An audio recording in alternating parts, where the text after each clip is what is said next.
Buyers love good stories, in particular, your story as a supplier. And like any good story, it needs to have a problem, a solution, be sprinkled with a splattering of emotion, and also, preferably, it needs to be real.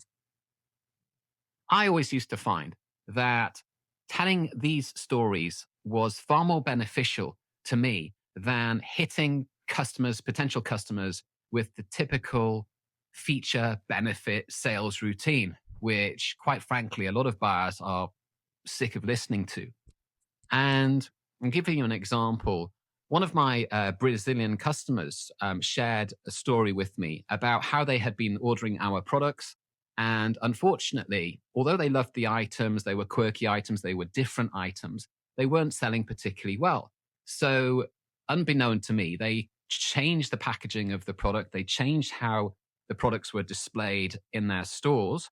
And they also relocated some of the products to different areas in the store. And wow, they told me that the difference in sales was simply incredible from this small change. And this for me was a success story.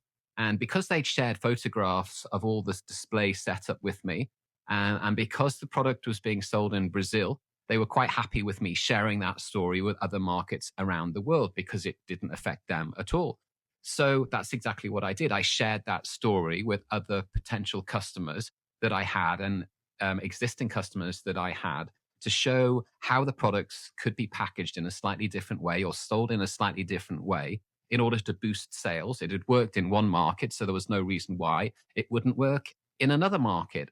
And that, for me, was an extremely powerful way of connecting with customers and of selling to customers. But predominantly, it was a story at its heart which attracted people and sucked people in.